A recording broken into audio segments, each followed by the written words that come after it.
This is your news bulletin from Power 102 Digital. It is Wednesday, the 8th of November, 2023. Good morning, Trinidad and Tobago. This is News to 6 a.m. and News Power Digital. Over 517 applications have been received, with 38 licenses granted for the legal use and distribution of pepper spray. Minister of National Security Fitzgerald Hines made the disclosure during the question and answer period in the Senate yesterday, Tuesday. He was at the time responding to questions posed to him. Minister Hines gave a breakdown of the licenses in areas related to importers, retailers, and individual user applications. And from pepper spray to murders, for the period September 2022 to September 2023, there were 663 murders in TNT, while the percentage of suspects or persons arrested and charged for homicide was 16%. Minister Hines was asked if he was satisfied with the level of the detection rate, to which he responded by saying time and resources have been spent to improve the scientific response to solving crimes through the various arms of law enforcement. Minister Hines said the rate of killings with the use of automatic weapons was of serious concern, and focus is being placed on boosting border security to deal with the development, and emphasis also being placed on legislation. In terms of proper working vehicles for the Trinidad Tobago Police Service, the number is 349, a breakdown given of the number of vehicles, such conditions across various divisions. He said the aim will always be to improve the fleet of vehicles not only available to the TTPS, but all arms of law enforcement. He also said 38 people have received pepper spray licenses for the individual use since the implementation of the firearms amendment legislation to improve people's ability to protect themselves. The Central Statistical Office reveals employment in the construction sector moved from 64,900 in the first quarter of 2023 to 78,400 in the second quarter of this year. Finance Minister Colin Imber said there was 15,400 new construction jobs created in the first 6 months of 2023. Minister Imber also provided information on jobs created in the transport, storage, and communication sector, adding employment increased in these areas from 28,900 in the first quarter of 2023 to 34,200 in the second quarter of 2023. Public Utilities Minister Marvin Gonzalez tells the Parliament at this point he does not have any report before him that confirms personal information. The members of Parliament have been affected by the recent data breach at TSTT. However, as a result of the information as it becomes available, it will be provided to the national community. Minister Gonzalez says his information that a report, which was carried in a daily newspaper on Monday, which referred to one Keith Rowley, was not that of the Honorable Prime Minister. Prime Minister has since confirmed that report, that it is not him, and his data has not been breached in the way specified by the newspaper. And Minister Gonzalez is not opposed to the cybersecurity attack incident relating to TSTT going before a joint select committee of Parliament. The response was given when a question was issued on the Power Breakfast show yesterday morning. He said the cabinet will have to take such a decision, and he's not against the subject being brought before a joint select committee of Parliament. From TSTT to Wassa, the Hollis Reservoir is seeing signs of improvement in its capacity due to recent rainfall, and the Water and Sewage Authority, Wassa, has been gradually increasing production levels from this facility. Minister Gonzalez admits the facility is susceptible to climatic conditions due to below average rainfall. 8 million gallons of water is extracted from the facility on a daily basis. The production had to be reduced to 3.3 million per day to help manage supply. Jamaican Prime Minister Andrew Holness has condemned the killing of 2 primary school students in Salt Spring, St. James on Monday evening, asserting that violence is, in all its forms, is abhorrent and must be strongly punished. Reports shortly after 7 p.m. on Monday, the students, along with a man who is believed to be the intended target, were killed. It is the latest in a series of deadly shootings that have rocked Salt Spring community in Jamaica in recent times. And finally, negotiations between Hollywood Studio Actors Union SAG resumed yesterday, Tuesday, with major sticking points, including the use of AI, still unresolved. The Alliance of Motion Picture and TV Producers issued its best and final offer on Saturday, However, the Actors Union says there are several essential items which are yet to be finalized in the agreement. The strike is now in its 117th day. And that is news to 6 a.m. right here on News Power Digital. We'll have major news coming your way at 7 a.m. Good morning.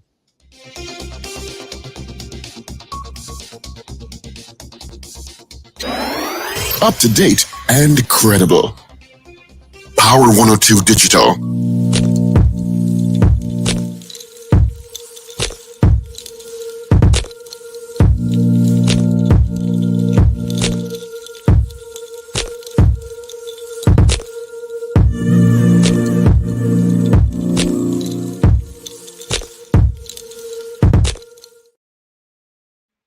Guess what day it is? Oh, come on. I know you can hear me. Mike. What day is it, Mike? Leslie, guess what today is?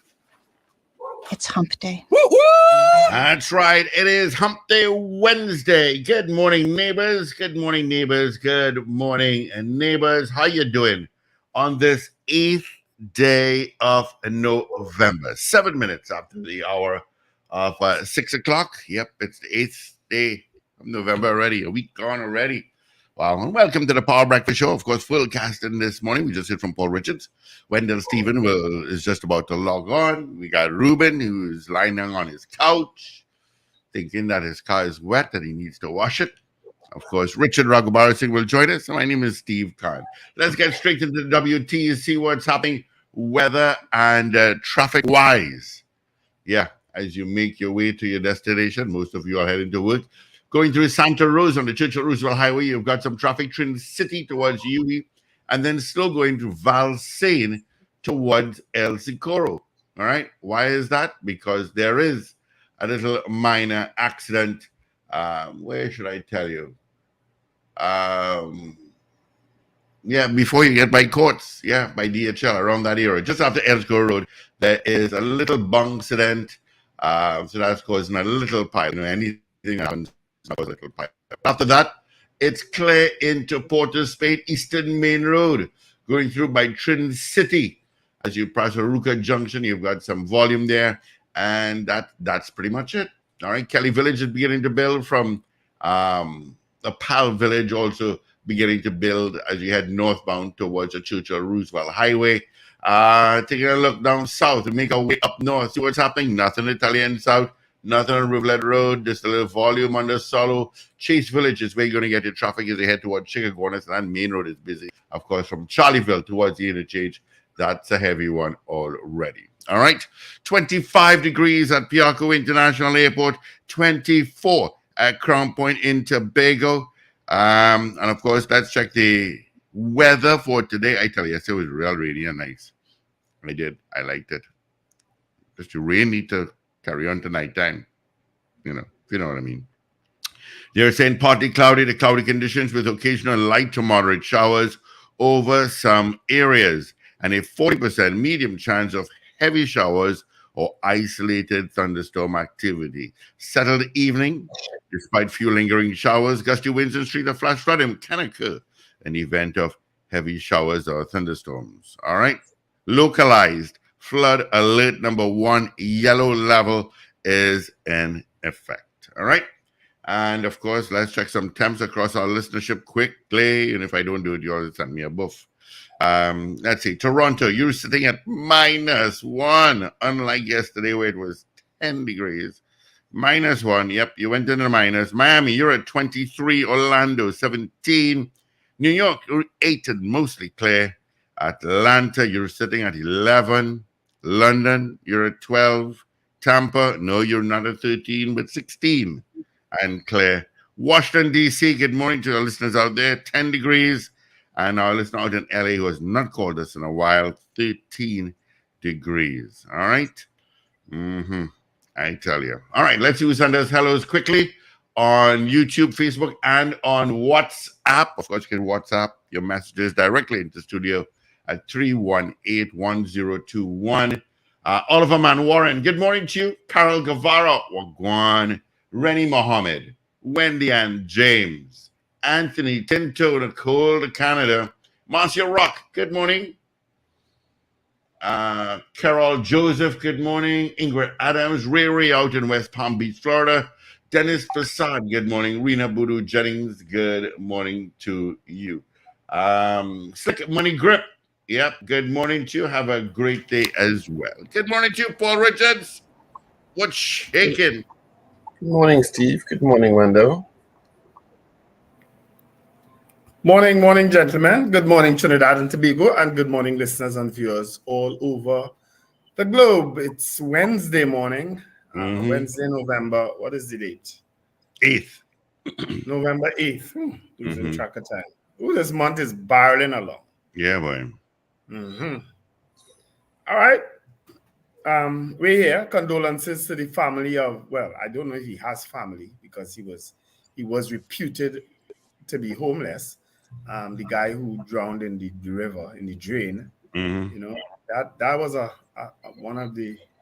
horrible video to look at, but you know, I know two guys tried to save him at the point in time when they saw him, you know, but you know, when he disappeared there, you know, there wasn't much hope, I should say, of finding him alive, especially in waters like that, you know. So condolences to his family and for the people who cared about him, the councillor, the MP, all the people who, and the Valance Rambrad, all the people who would have assisted in the search for his body.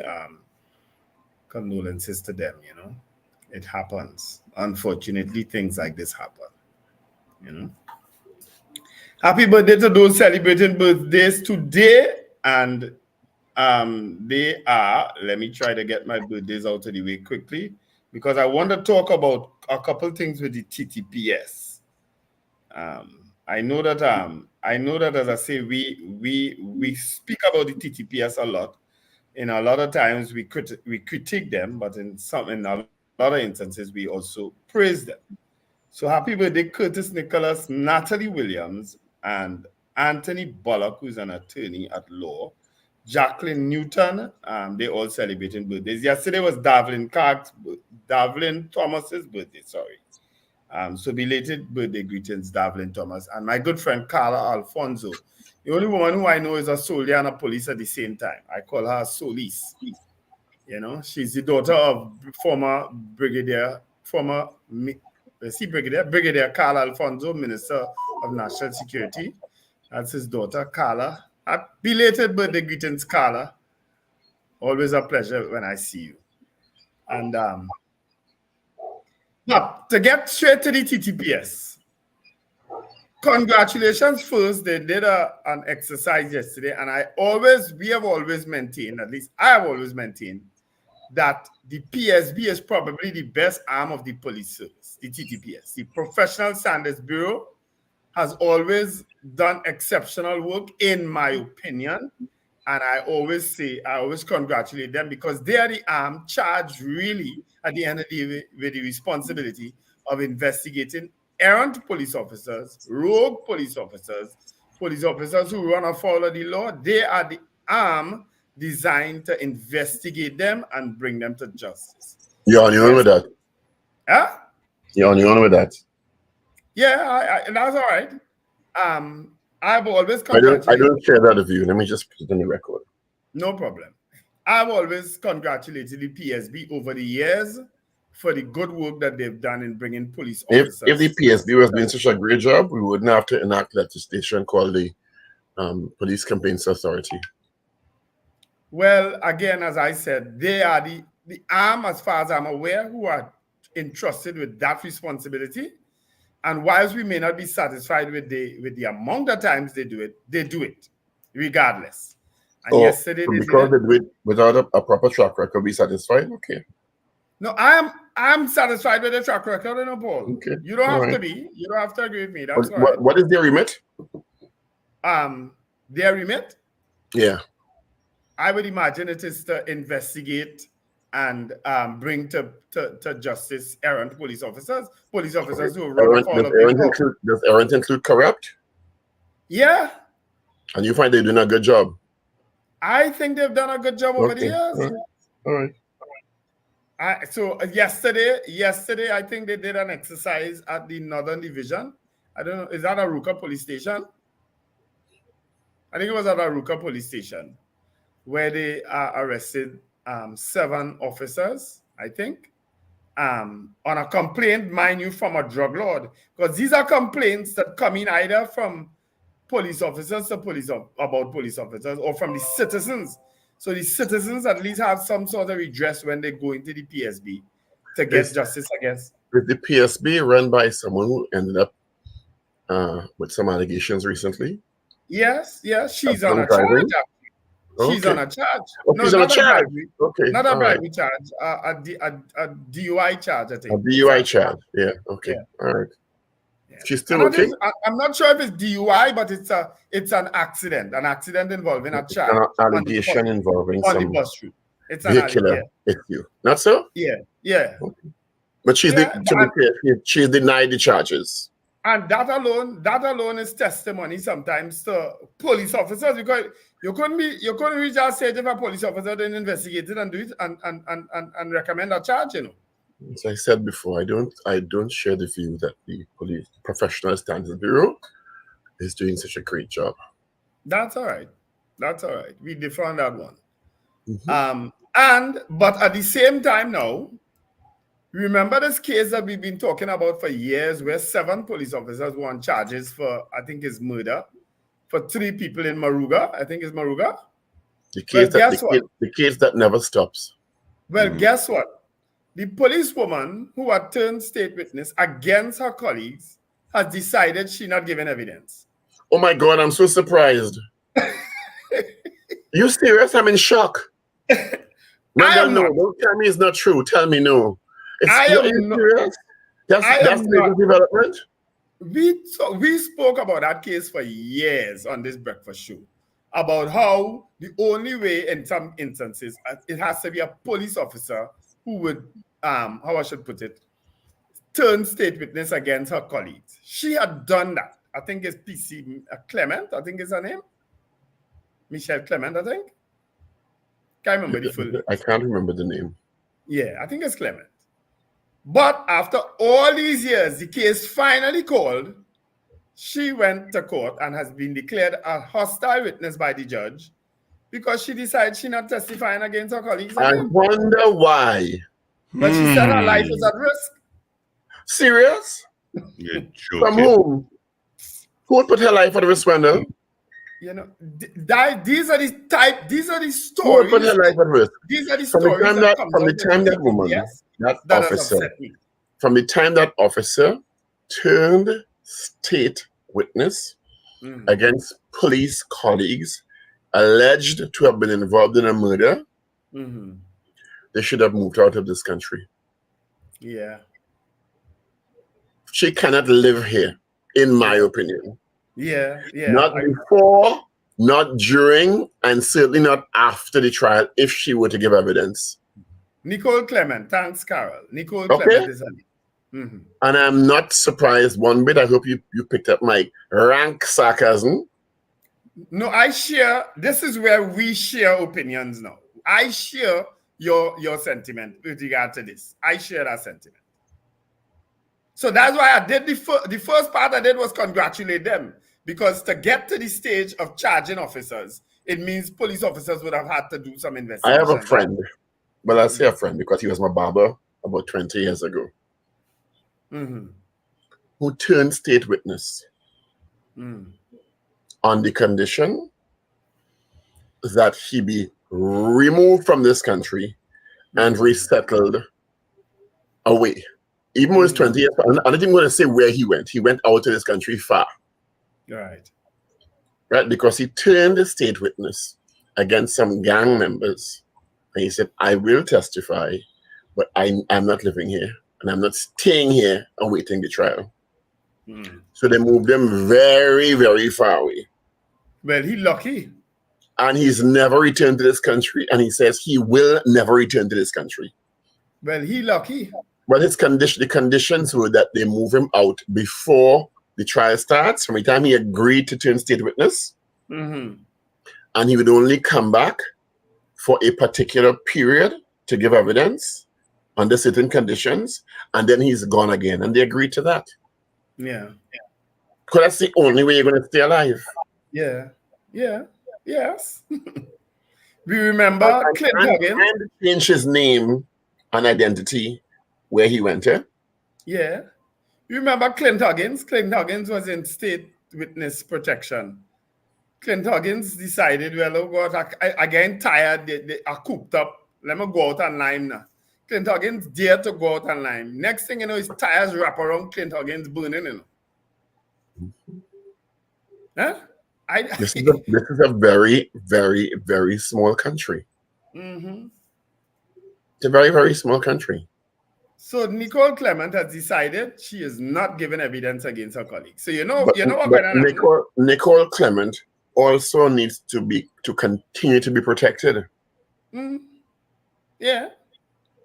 Not because Nicole Clement, they were charged. not because Nicole Clement say that she not giving evidence, don't mean she not still at risk. You know? You're sure right, because Okay. they were charged and they have been locked up for all years. Just saying. Yeah. And if I were Nicole Clement or her family, I would say, madam, leave this country for your own safety and well-being, and that of your immediate family also. But let me see if I can find the story to read her account of what happened. She had an interesting account that she already gave, evidence that she already gave. Where is it, boy? TV6, CCN TV6 had posted it. But basically, it was, and I'm paraphrasing here, right? That they had gone on this exercise looking for some guy named Shumba James, right? They saw the car coming down the road. This is my interpretation of the story I read, folks. I'm not reading it here, right? Because I can't find it unless somebody send it for me quickly, right? Shumba James, the car was coming on the road. Shumba James apparently switched cars just before they went on this exercise saying that the man coming. The instructions were, I think, to take nobody alive, right? They shut up the car, only to realize Shumba not in that car. Shumba was in a car that gone already. Right? The two of the people who they killed were still alive when the car was shut up. Right? This is the evidence of Miss Clement. Eh? They were told that they got a call saying Corpy. In other words, well, whoever the corporal is, say, finish them off. And they drove through the ring road. And she said she heard shots. And next thing you know, they come back. And that was the end of the two people. Yeah? That's the evidence she gave her. Initially. Lord. And how long has it been trial and been in abeyance now? Or it could be about 10 years plus. That case going on? I think so. I think so. So she has had to remain in pure secrecy, cloistered in protection with no life since then. Yep. Not so? And now that the case starts, she's in even more danger. Yep. Well, she's already. As I said before, not because she's turned hostile witness and clearly decided no longer to go ahead with testifying for the state, the prosecution. That doesn't mean she's no longer in danger. Yeah. She needs to be out of here right now. Well, she is in court giving evidence and, well, not giving evidence. So Justice Carla Brown Antoine deemed her a hostile witness because she's the main witness for the state. Which means the case could collapse. Yeah. I don't know. Lord.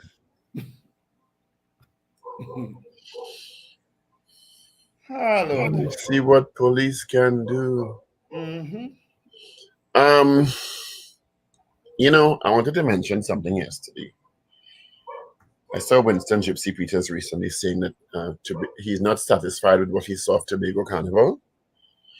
And Chief Secretary Augustine and his colleagues should collaborate with the NCC to make the carnival better, right?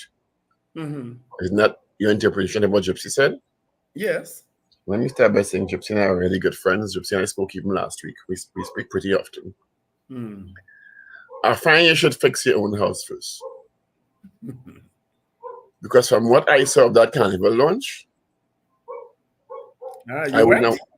No, I saw pieces on social media and I got reports of people who were on stage helping. Okay. I didn't go. Okay? Mm.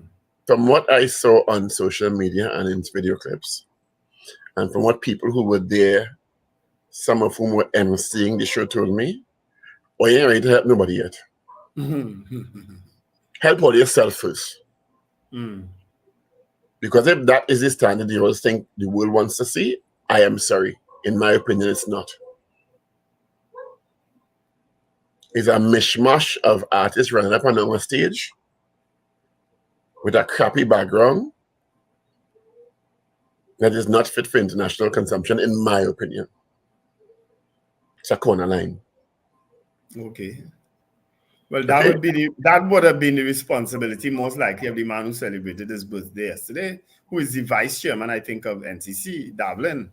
Well, it will be him and many other elements that go together to put together a show. I think he will be the producer. Mm-hmm. Right? So, because I've worked on the television side of trying to work with NCC to broadcast shows. Right? And it is a nightmare. You mean back then and still now? And clearly from what I've seen still now. Mm-hmm. You understand? Mm-hmm. It is a nightmare. And from what I saw, that's just for local consumption. Mm-hmm. Because we are accustomed to it. Right? And and the people who worked on the show told me, oh my God. And they've been doing this for years. Nothing has changed. Mm. At any moment's notice, it ain't a real running order program. Well, let me say there's one, but it never materializes that way. Right?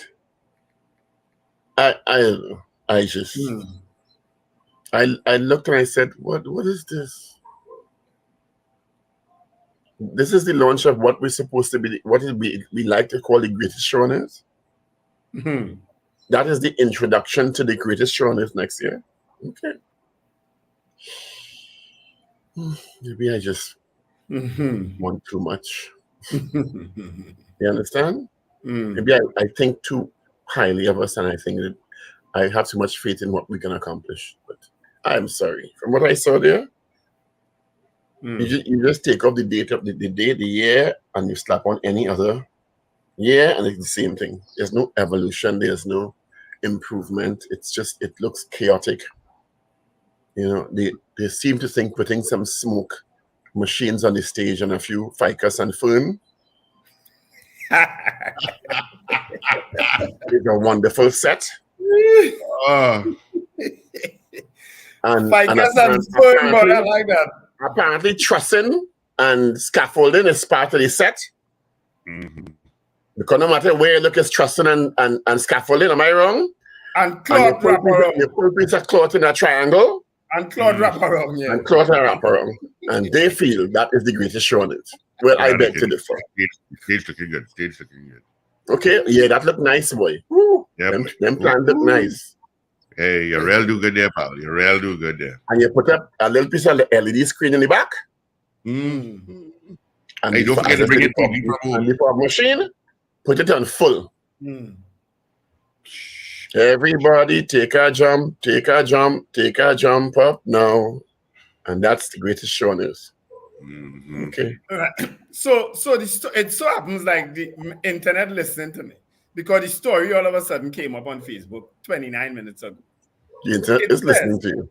It says, it is normal, this is the article, right?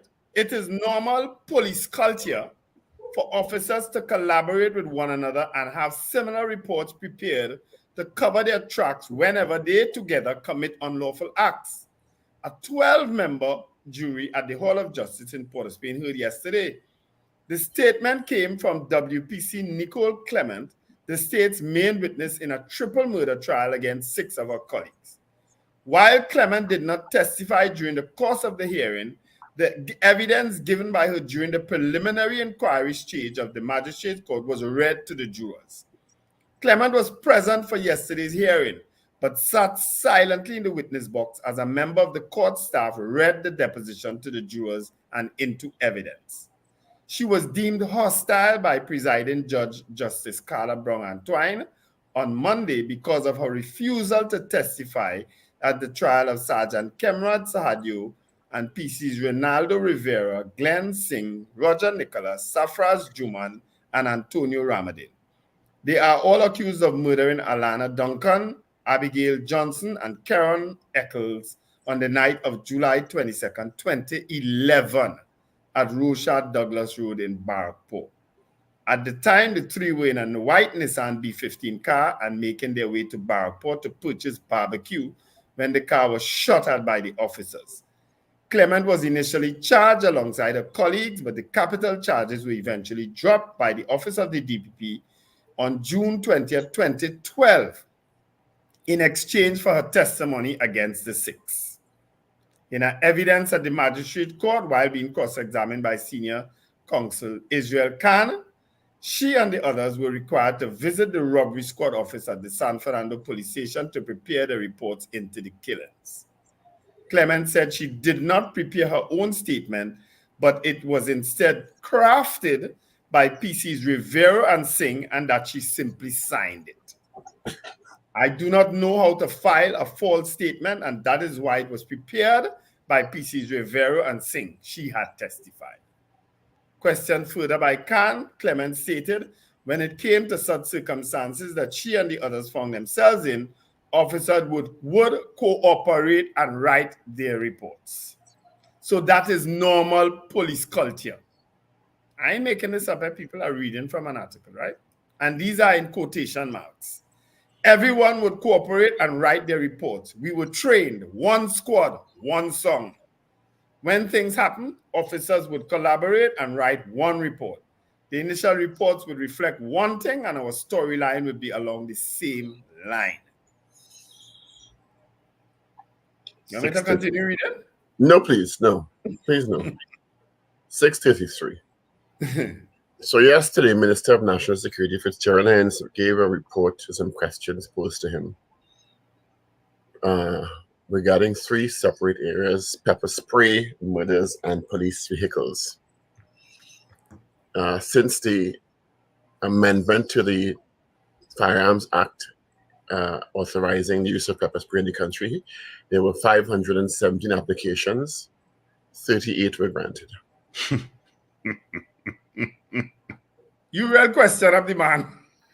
That's my job. I enjoyed that little exchange, though. That is my job. I know it's your job. The job is accountability, and it's not really against the minister. It's about performance. Yeah. Okay? Yeah. And people have a right to know. And that pepper spray issue would have predated him. But guess what? No, it didn't. 38 people alone? 38 people, unless I'm missing that. That's why I asked him to clarify. But to my understanding, and newspapers reporting this morning, of the 517 applications, 38 people have received it. Have more retailers than there are people who get pepper spray. 15 men and 23 women. It have more retailers than people who actually get pepper spray. That's why the question was asked. Good morning, Ron Bassing. Good morning, guys. Good morning to our listeners and viewers. Morning, Richie. I heard that on news last night. They said 10%. Yeah. It have more retailers than people who actually get pepper spray. Anyway, let me move on. But at least there's a process. So somewhere out there, am I to understand from based on that report, Paul, and you could help me,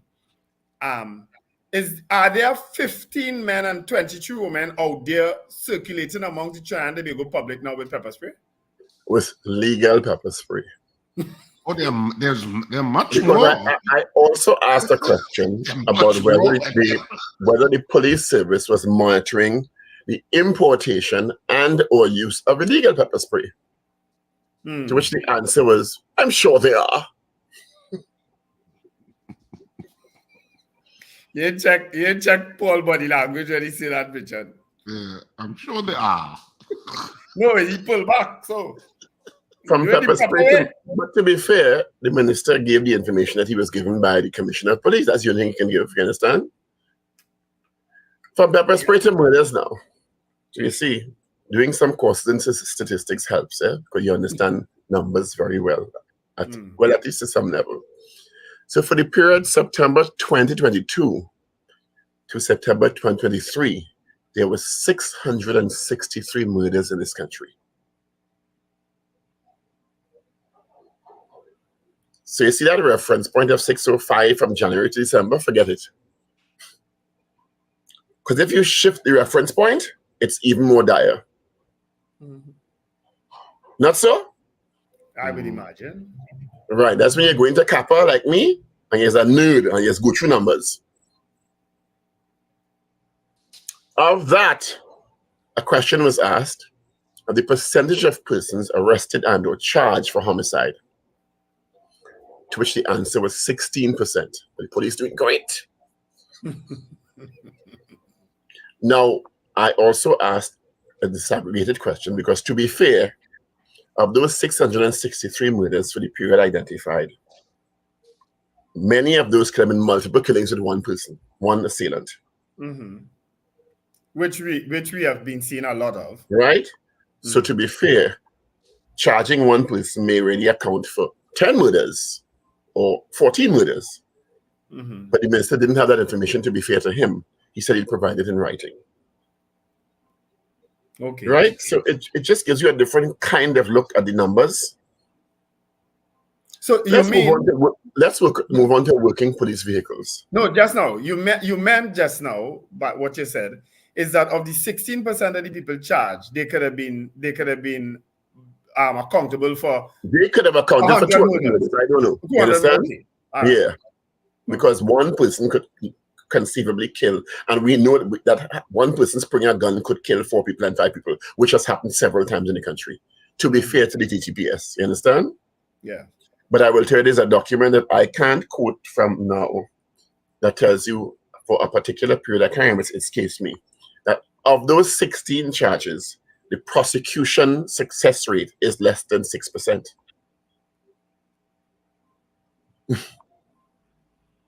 For many different reasons. Because there's too much of an over-reliance on witness statement as opposed to forensic evidence. But the minister did address that yesterday, saying they're moving to more scientific responses to solving crime. La-da-dee, la-da-dee. Let's talk about police vehicles now. You sure? PEE or PED? Well, that's all I see now. All functional police vehicles. In the police precincts divisions across the country, there are 339. And he gave a breakdown as requested by division. 349, sorry. 349 functional police vehicles. Now, me no security expert, That seems low. But to me, and that's why the question was asked.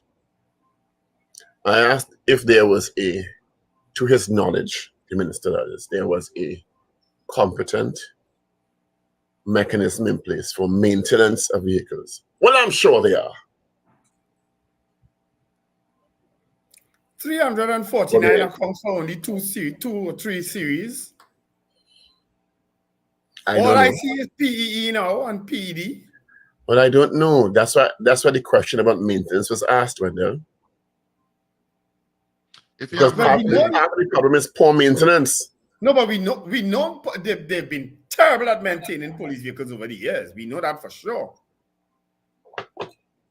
We have a police junkyard with vehicles that the police can make millions of dollars from scrap iron and parts.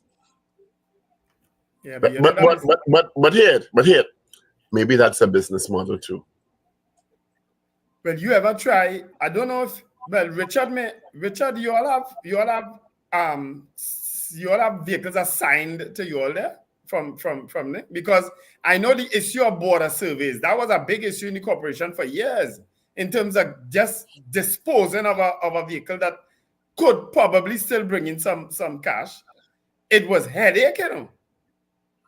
There is a Well, there's a process to time dispose. There's a process to dispose of it is public posed. property. Public procurement act is public. And it's Public a disposal. lengthy process. Well, for a reason. tedious process. For a It reason. can be a little lengthy because the line ministry always has to come into it. Yeah. So, but 349 seems low because if you have roughly what 6,000 police officers, 7,000, how much is it? About that. Well, they would tell you of the 7,000 actively at any point, excluding those who are on vacation and suspension, in offices who don't need vehicles, is really just about 3,000, 3,500. Yeah, active at any point. Will be active outside, not administrative, not on leave, etc. But it's still low to me. Yeah. Yeah, it's So he also gave a disaggregation by police division. Before we go to the news, I don't know if it's a potential question, but there's a conversation that's rife. I think Wendell posted it about renaming the airport, the Dr. Eric Williams International Airport. Yes. I think that's a good question. Yes. But I know Dr. Eric Williams, if I remember but didn't he indicate that he never wanted anything named after him? He did. He said he never wanted anything named after him. But we have a financial complex named after him. We have a hospital in Mount Hope named after him. Well, I don't know, it's just like you're slapping the man on his face several times. Well, they slap him twice already. So Well, and to me, there are several other people. This is no disrespect to Dr. Williams because he's considered the father of the nation, who over the years would have made significant contributions to the development of Trinidad and Tobago. But let's be honest, right? Let's take a look around the Caribbean itself. We have the Cheddi Jagan Airport, we have the Grantley Adams Airport, we have the Norman Manley Airport, because these are people who were stellar in terms of their leadership of those different Caribbean nations, right? We have it other parts of the world too, right? So, I mean, I know that Dr. Eric Williams had, based on what we were told back then, because we were all pretty young, we were told back then he didn't want any monuments in his name. However, they subsequently did two namings, right? Two places named after him, right? The financial complex and the Mount Hope Hospital, right? I don't know that the family has ever asked for those names to be removed. So I don't know that they will have a problem if the airport is named after him, right?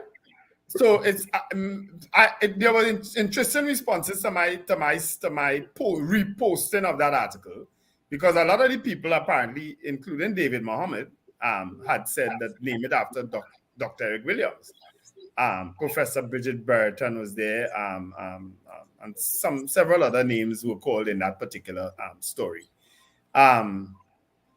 And they're all either Piaco. The other options I gave, because that was my option, Sir Ellis Clark, the last Governor General and first President, Patrick Manning, who of course would have played a huge role in developing Trinidad and Tobago, Basil Pandey, who was the actual Prime Minister when the airport was rebuilt.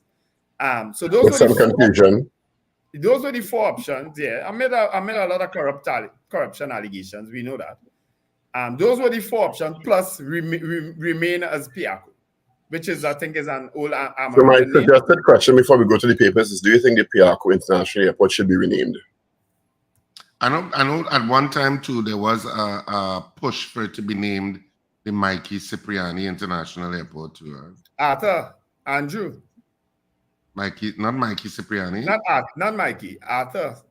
The guy who was the pilot. The who? The pilot. He was a pilot. Wasn't that Mikey? Arthur, no. Okay, we have to run to papers. Richard, you have papers? Your papers are not getting in. No, I don't. Sorry. It's all right. It's Wednesday, the 8th of November. Let's start with the news. Day 9. Brown Kaya come to meet on Gaza-Israel conflict. Senate rejects opposition and procurement order. Dutch government withdraw down Procurement Act. 6 cops assigned to Northern Division Task Force detained by PSB. Synon, UNC used PTSD buses as hotels. Heinz, 38 pepper spray licenses approved. Imagine that. Ooh, doing good. As hotels, you say, no? As hotels, that's what Minister Sinha reported. Employment is improving. 3 arrested after police clamped down during drug blocks. Let's go to the Trinidad and Tobago Guardian. Sad news. Man drowns in flood-swollen drain in Arima. Found 4 kilometers from where he fell into waters. That is a really sad story. Yeah, that was a tragic, and the video was tragic. Well, it speaks to the issue of homelessness also. Woman vacationing in Tobago gunned down. Some MPs support Carnival amid talks of coup move. That was something that was floating around social media yesterday. Father denies striking deal with UNC. Rowley, TSTT breach a national security threat. And CBTT suspends TT exchange. I have to read more about that. I don't know what it means. Let's move to the Express now for today. Crooked cops on squad, one song and a picture of the officer faded out, I guess for her safety. Heinz unhappy with detection rate. Minister Marvin Gonzalez says the data breach is not of that of the Prime Minister Keith Rowley, but potentially another Keith Rowley. I got the implication it was a family member. 6 cops held by PSB at a Ruka station when they were singing praises. Duke slams TH and Tobago murders. Woman wins malicious prosecution case against the state. Swept away to his death. And woman slain in Black Rock, Tobago. So those are trending stories in your Guardian Express and Newsday for today, Wednesday, the 8th of November, 2023. All right. Thank you, Pablo.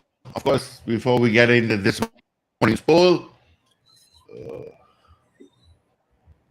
can't get the results. I'll get it shortly. Okay. You know where we're coming up on this, right? Yeah, I was putting your so our question this morning. Arthur Andrew Cipriani, that's the name. Do you think the Piarco International Mikey, I think because Mikey was the first aviation pioneer in Trinidad. You're not talking about 2 different people. Yeah. That's what. No, I know it's 2 different people. Yeah. But I think there was a push from Mikey Cipriani to be the airport to be named after him because he was the first aviation person in Trinidad. Well, somebody might say maybe the Oliver Cross International Airport.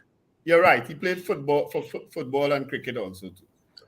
So the question this morning is: do you think the Piarco International Airport should be renamed? Whatever they want to name it after. I actually congratulated a flight attendant last time I traveled because he said, "Welcome to Piarco Airport, Trinidad and Tobago." Because I've heard it many times. They say, "Welcome to Port of Spain." We have arrived in Port of Spain, and I never like to hear that. I said that is wrong. So a guy actually said, "Welcome to Piarco" the last time, and I congratulated him when I was walking off the plane. I said, "Were you the person who announced that?" He said, "Yes." I said, "Well, can we go to the question now?" Yeah. But I thought you were going to say, shouldn't it be renamed the Eric Williams Airport? That's well, because you all put so many options on the table, I just say rename. But I mean, we could use. All right, let's Dr. Eric let's get Williams into it. Yeah, let's just use Dr. Eric Williams. Should Piarco Airport be renamed the Dr. Eric Williams International Airport? Yes or no? Or no? That's the poll. I did ask that yesterday morning. A lot of votes on it. All right, so 222-8255, toll free North America 866-525-1099. You can message us on YouTube, on our app, our website. You'll see our WhatsApp button there. You can also WhatsApp us at 318-1021. That's WhatsApp at 318-1021. All right. Let's say good morning going out to Darren Donna Leeling. CJ New York, good morning. Richard Duku, Maria Celia, Frank Clark, Mrs. Aras Locuton, Anna's Locuton, Jennings, D. Pierre, Josie Richardson, good morning. CJ New York says yes. All right. Josie Richardson also said yes, Steve. I just said that. No, you just call his name. You CJ just in call New his York. name. Oh, sorry. Yeah, she did. All right, got some calls coming through. Good morning. Yeah, my name's Bernard. Morning. I wanna support the change.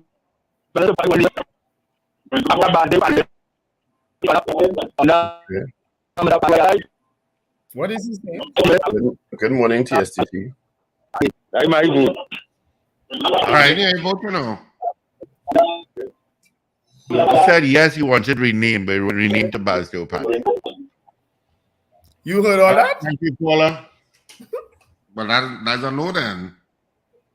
That would be a no. That would be an. He said yes, and then he said why. But who to name it after? Let's see. Got some votes coming in. Rena Boodoo Jennings says yes. KM says no. Beefy Smith says no. CPT Singh. Please vote CPT Singh. John K2 says no. Helen Prescott says no. Finbar Collins says yes, it's fitting. Trevin Arima says yes. D says hell no. Long Islander via WhatsApp says yes. Yeah. All right. 222-8255. WhatsApp 318-1021. Somebody says my vote is Slick Money Grip. Says my vote is yes. All right. Mrs. R says yes. Wayne Joseph in Simcoe, Ontario, Canada says yes. Mrs. R and Vida is getting blanket the same place here. Caller, good morning. Morning. Morning. Was the question if we should name the airport after Dr. Williams? Question: do you think the Piarco International Airport should be renamed the Dr. Eric Williams International Airport? Well, I say no because first of all, he didn't want it, and they already have things named after him. And we have other champions. Big up. Pandey is a champion. Manning is a champion. Let's name things after them. You know. All right. All right. Thank you so much. That's the no. Calling us from. Sure. All right, Okay. Sugar Gorners. Thank you so much. All the best to you.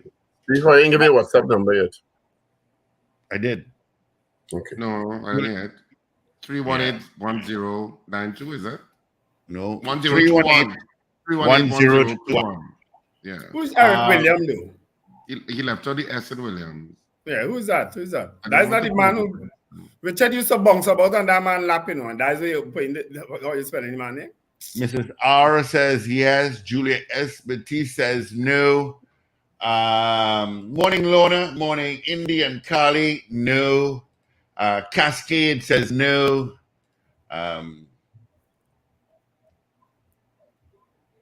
Several says no. Okay. I cannot play a voice note. Do not send me a voice note. I'll tell you when to send me a voice note, Kenwin. People sending a voice. Yeah. Good morning, guys. Mr. Wickham says no. Arno says not after the airport scandal. No. Okay. How do we know people not voting on both sides? Piarco International Airport should be renamed the Dr. Eric Williams International Airport. That's our poll this morning. 222-8255. North Americans 866-525-1099. People on the web and the app, send your votes via the comment section on YouTube, Facebook, or LinkedIn. And of course, you can also vote via WhatsApp at 318-1021. 318-1021. You can vote via WhatsApp. GT says no via WhatsApp. Carol Guevara says no. Patrick. How do we know people are not double voting on YouTube and on WhatsApp? I can't tell. I think WhatsApp, they put the name sometimes too. Yeah. All right. Do you think the Piarco International Airport should be renamed the Dr. Eric Williams International Airport. Of course, That's David our poll. Mohammed is an advocate for getting it renamed. Brenda Isaac says, yes, of course. Good morning, caller. Ray also says yes. Yeah, Ray says yes. What says you, caller? And the loyalist here. No. All righty. Thank you, Mr. Pinal. No, he didn't say he's Mr. Pina. He says Pandy loyalist.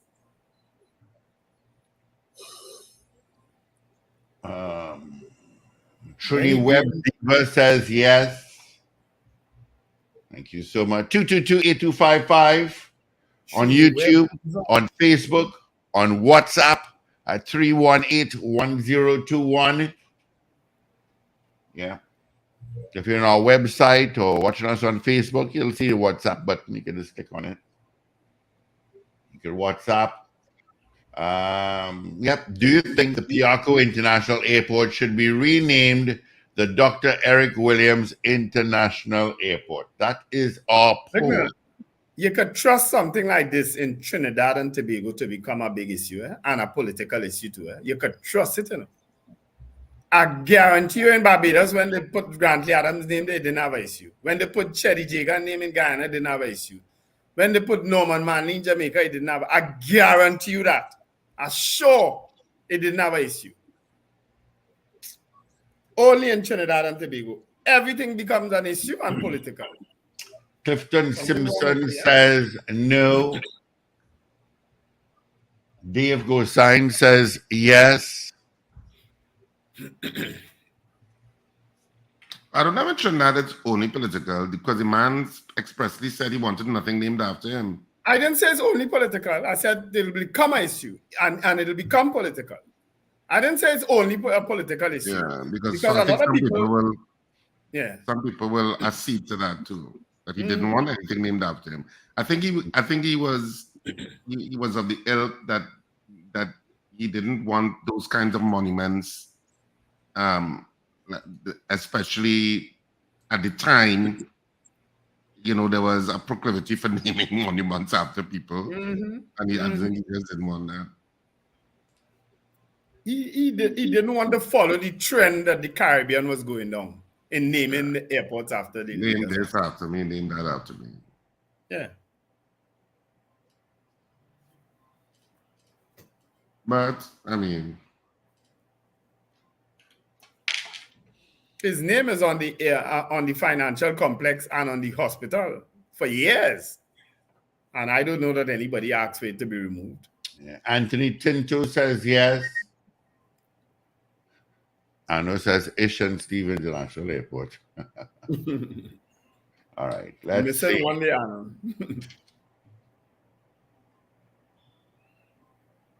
You're missing a most important name there. Miss Ingrid out in Tucson, Arizona says absolutely yes. Miss Ingrid normally votes on the YouTube. Where she voted where? WhatsApp? We have various avenues to vote now. We have the WhatsApp. I know, but I said she normally votes here on the YouTube chat now. Somebody else says no. Christine from St. James says yes. Christine from St. James, is that Christine Niles? Morning, Miss Niles.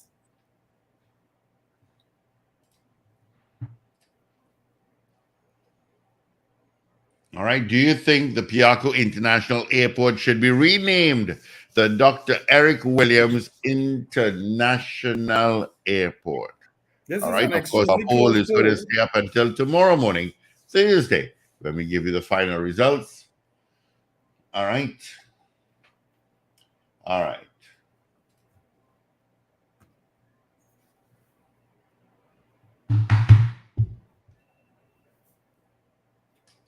All right. Well, right. Let's get into our major news right now on this 8th day of, yes, we are, of November. Our news starts right now by the one, the only, You can leave your camera on, Paul, to read news.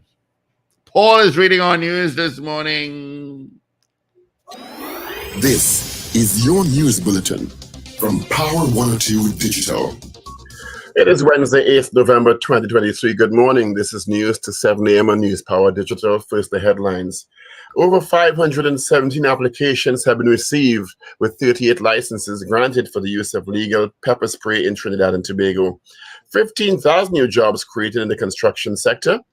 No report is now before the Minister of Public Utilities to confirm that the personal information of the Prime Minister had been affected by the recent data breach at TSTT. The Barbados Agricultural Society is concerned about shortages of crops going into the Christmas season, and the World Health Organization says the level of death and suffering in the war between Israel and Hamas is hard to fathom. Details coming up next.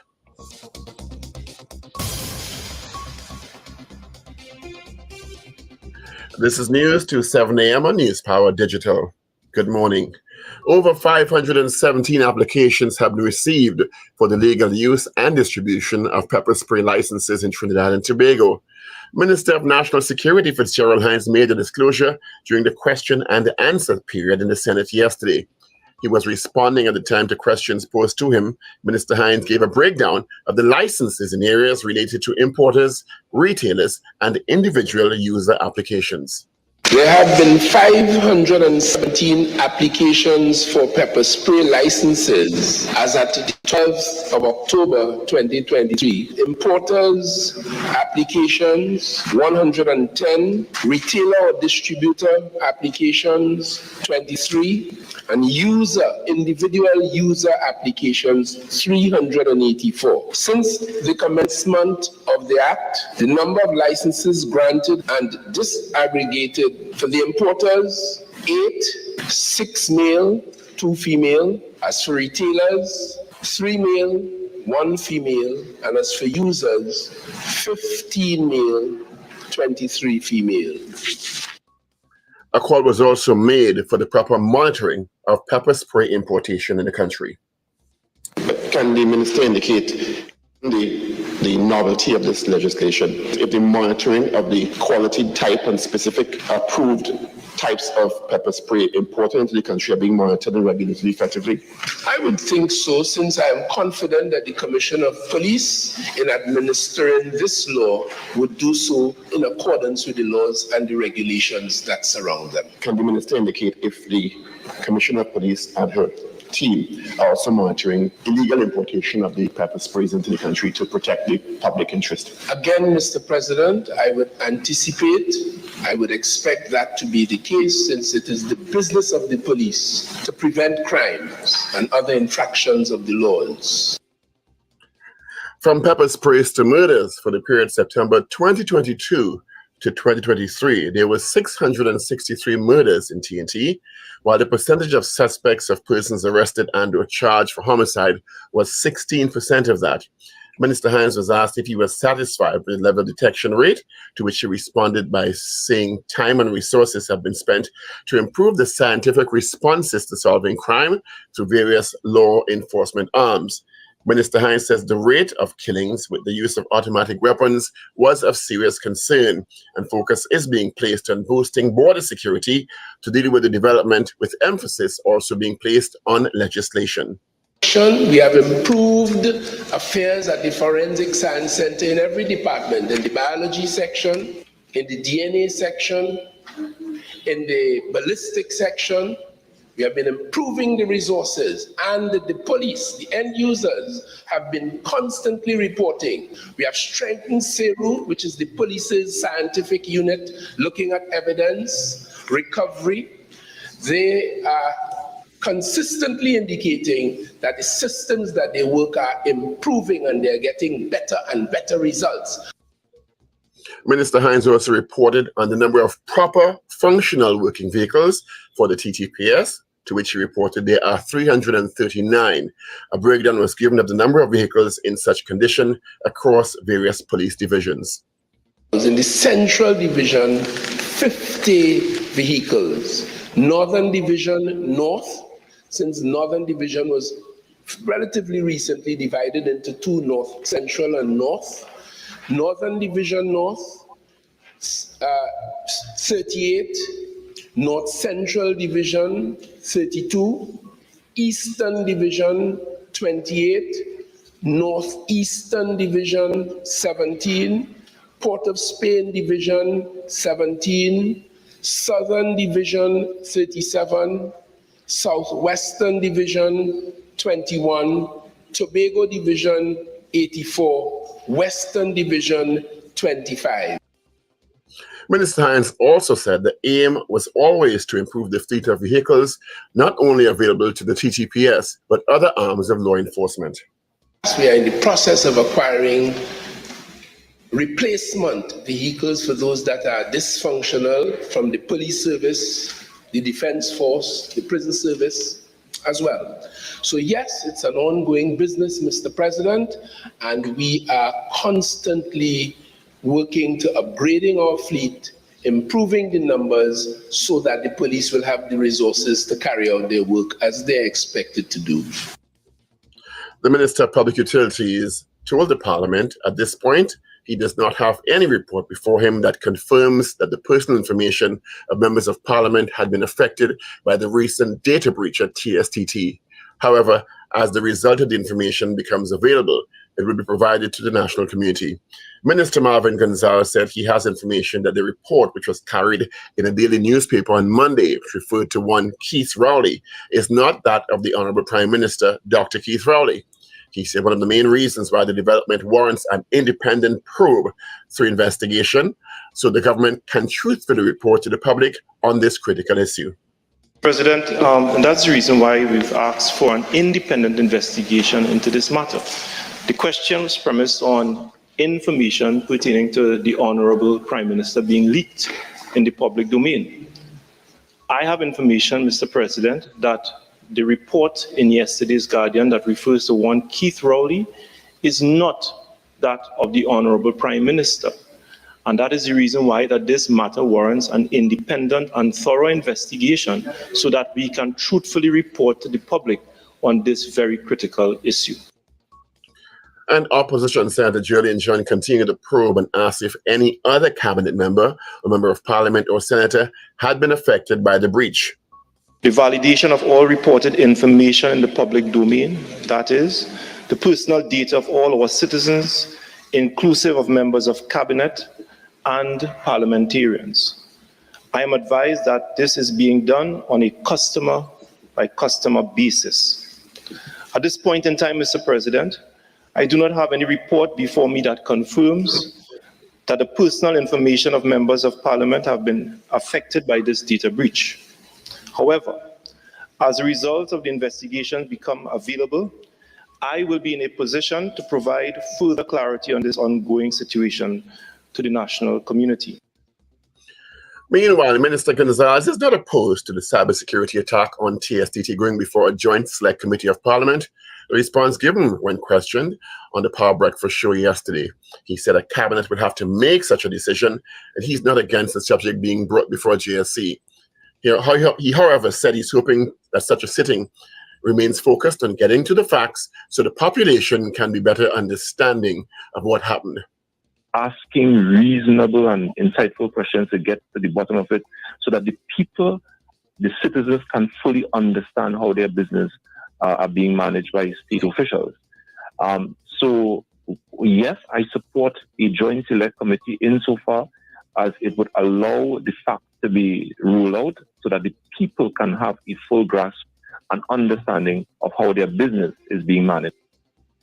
Gonzalez also said, however, he was concerned with the way some JSCs have been conducted, adding, it should be free from hostility and insults. I must say that given the way in which joint select committees are conducted, especially in recent times, and I have to point to some of the conduct by my colleagues in the opposition, that is where my concern will be, because too many of our joint select committees are conducted in a very hostile manner, and opposition politicians see it as an attempt to deride, they see it as an attempt to insult public officials. And from TSTT to WASA, The Hollis Reservoir is seeing signs of improvement in its capacity due to recent rainfall, and WASA has been gradually increasing production levels from this facility. Minister Gonzalez admits the facility is still susceptible to climatic conditions due to below average rainfall. 8 million gallons of water is extracted from that facility on a daily basis. However, production had to be reduced to 3.3 million per day to help manage supply. I saw some pictures of that reservoir, and I tell you guys, it is frightening what in fact is happening in the Valencia area. The streams flowing into that reservoir, they're all drying up, and I am seeing areas that normally you would have 8 and 10 feet of water. It is patched. It is absolutely dry. Thankfully, over the last 2 or 3 days, we got some water or some rain in the Valencia area. We are seeing a little recovery at the reservoir. Minister Gonzalez also said to treat with the situation moving forward across the country, in terms of the dry season, more focus is being placed on drilling additional wells to bring the number over to 10 wells in the country. I have instructed that between now and January, that 10 groundwater wells be drilled. They have already started drilling 3 wells, and we believe that we can get 1 million gallons of water by the end of the year from those 3 wells. And the rig that is already put in spot in the Aripo area will remain until 6 or 8 additional groundwater wells be drilled. So that is the dry season plan.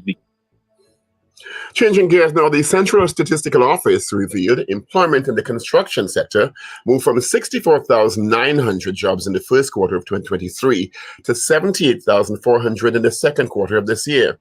Finance Minister Colm Imber said there were 15,400 additional construction jobs created during the first 6 months of 2023.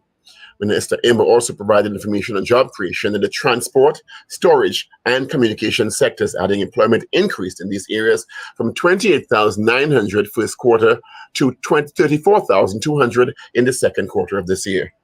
In the transport, storage, and communication sector, Mr. President, an additional 5,300 jobs were created in the second quarter of 2023 alone.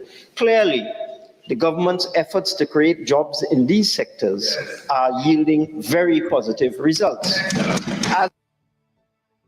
In some sad news, the Hunter Search and Rescue Team says its members found the body of the man who went missing in floodwaters on Monday. Leader Valence Rambarat on a social media video Tuesday confirmed the body of the homeless man found on the banks of the Carapa River near Printerville behind National Canals. The discovery was made around 12:45 p.m. yesterday. Authorities were alerted to the incident after a video was posted to social media showing the man fighting against raging waters in a drain flooded near Lawrence Park in Arima. On to news of the region, the Barbados Agricultural Society is predicting the current shortages of 6 to 8 week crops and other produce will extend into the Christmas season. It warns significant weather events are continuing to negatively impact the agricultural sector. The association says 2023 being a tough year for open field farmers because of different climate conditions farmers have had to endure. Internationally, the World Health Organization says the level of death and suffering in the war between Israel and Hamas is hard to fathom. A spokesman for the UN agency pointed to the death toll on both sides and said an average of 160 children are now being killed every day in Gaza. In Israel, people across the country are marking 1 month since Hamas attack on October 7th, which saw 1,400 people, mostly civilians, killed and more than 200 taken hostage. More than 10,300 people have been killed in Gaza, according to the Hamas-run health ministry, including more than 4,100 children. We end our newscast with news of the weather back home for the period today through midnight. Trinidad, Tobago, and the remainder of the Lesser Antilles. Partly cloudy to cloudy conditions with occasional light to moderate showers in some areas, and a 40% or medium chance of heavy showers or isolated thunderstorm activity. Settling into the evening despite lingering showers. Gusty winds, street and or flash flooding can occur in the event of heavy downpours.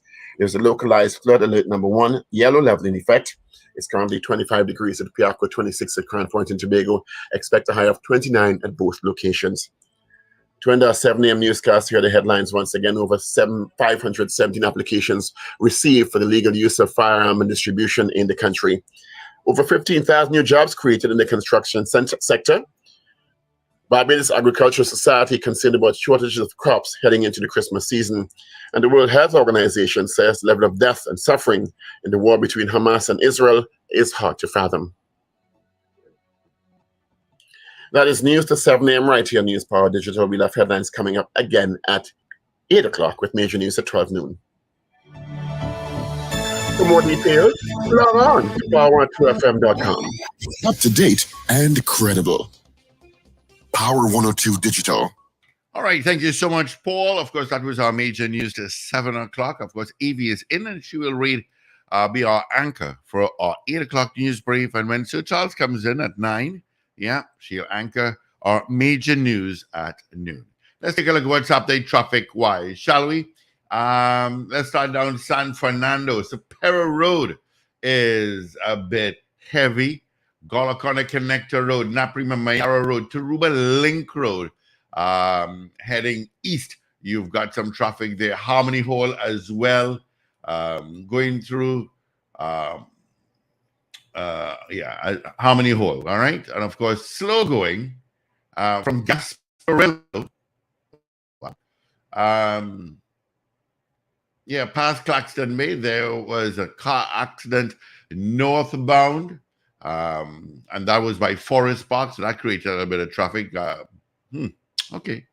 Rivulet Road, you're a bit busy this morning. Taking a solo again, you're going to get traffic from Charlieville. Chaguanas has got some traffic. That Southern Main Road from Chaguanas heading towards Ibis Gardens, also a bit heavy. Going to Santa Rosa, Piaco, towards pretty much UE Eastern Main Road. Pretty heavy from Takriva, Macoya, Paja Road.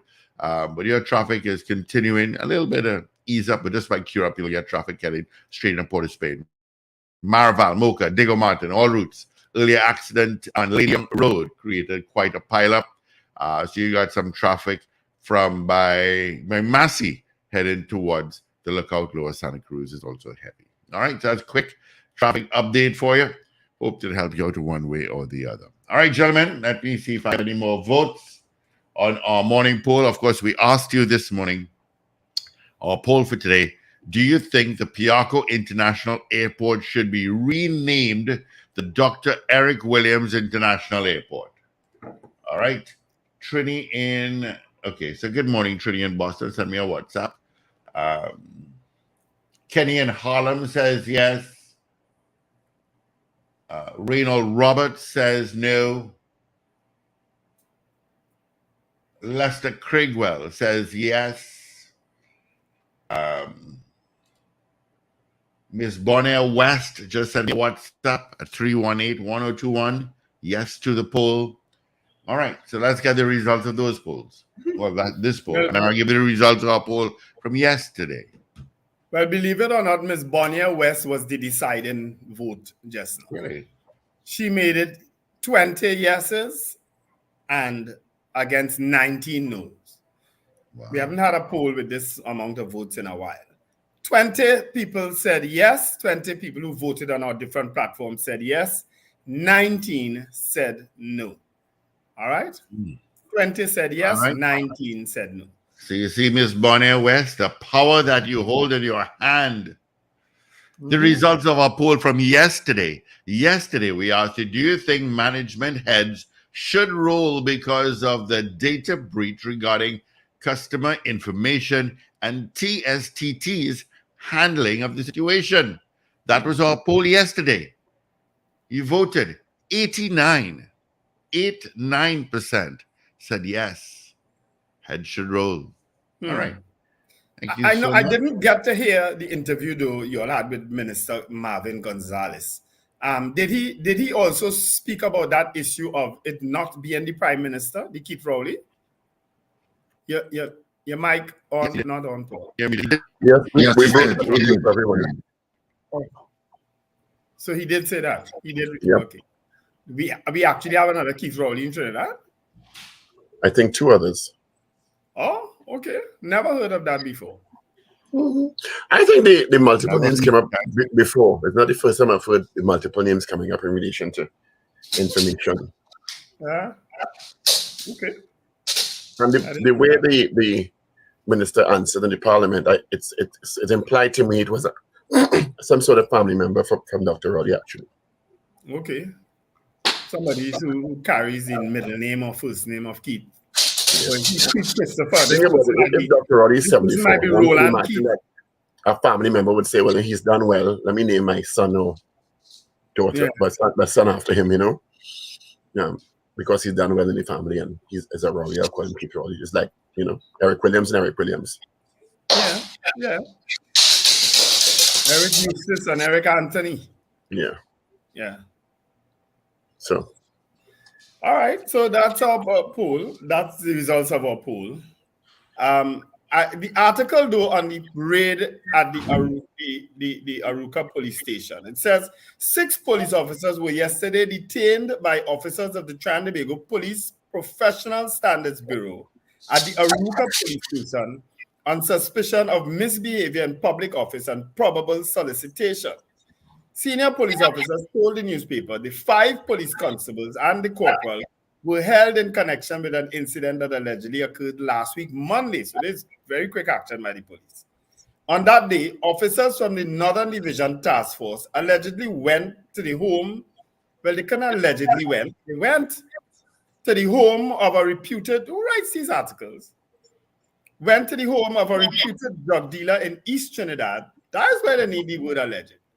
And allegedly recovered a quantity of, this person liked the word alleged, recovered a quantity of marijuana, cash, and camouflage uniforms. We remember that. It is alleged the officers later asked the reputed drug dealer for $60,000 cash not to seize the items. The reputed drug dealer on the same day later paid the officers $50,000 in cash, and they returned the seized items. So they had already seized it. Sources told the newspaper that the following day, the reputed drug dealer made a report to the PSB, the unit charged with investigating police officers for any criminal actions. Following almost a week of investigations, the PSB officer held the officers yesterday for questioning on the incident. So that's the story there.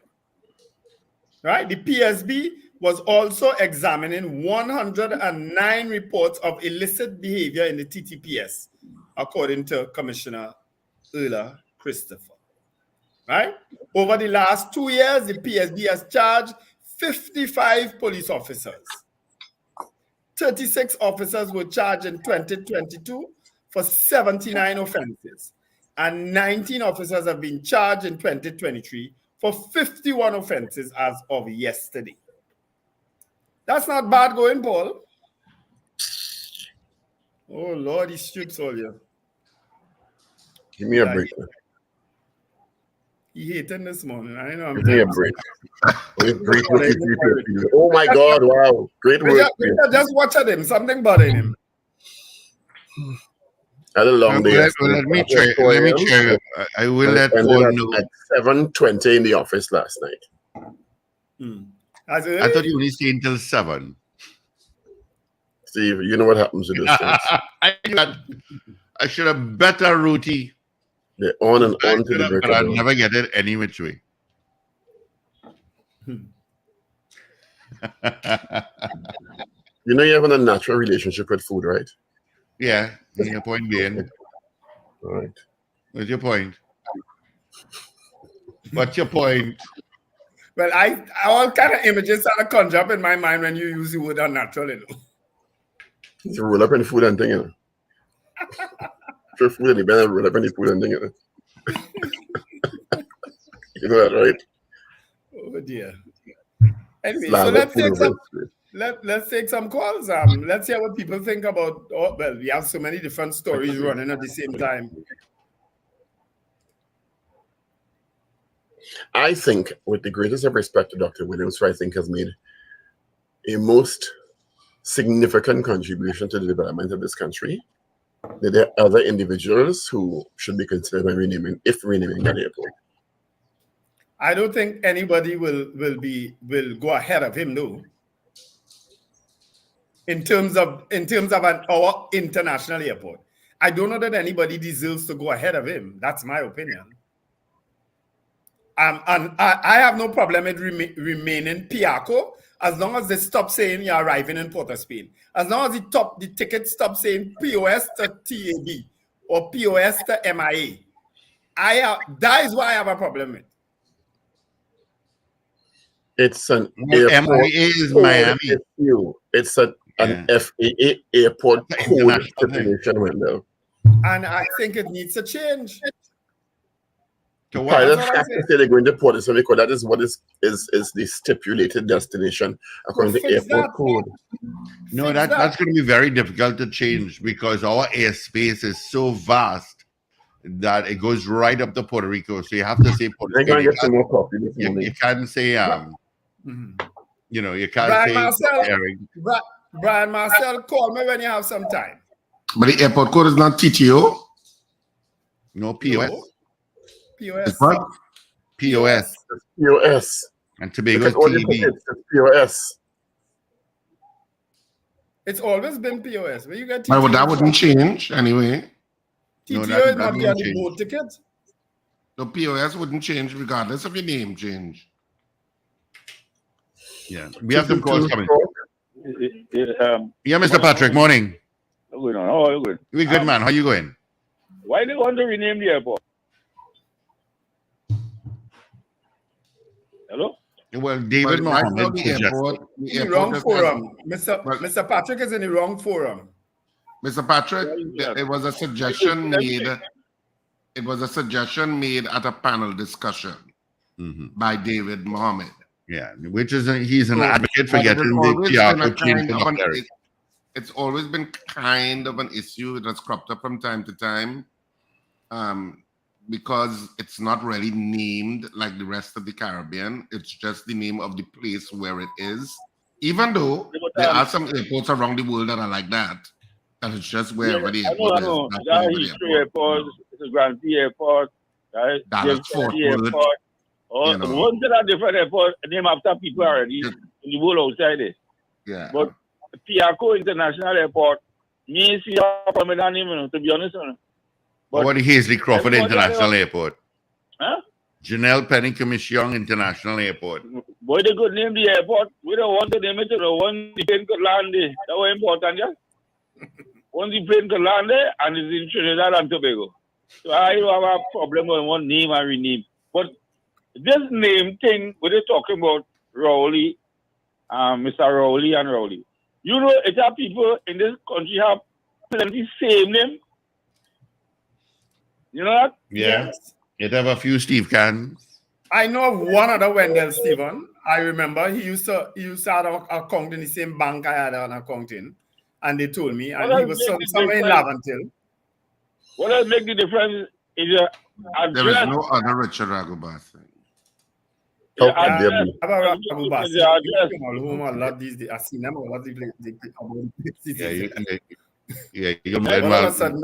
Patrick, I don't understand. Can you hear because the other guy is talking? Yeah. What you said? What I'm saying, what has changed the thing was the address. The address of the people that changed the whole thing. The data board will change. The operation in the eye, and then two patients with the same name, and one have a left eye and a right eye. That's and one have a right eye and a left eye.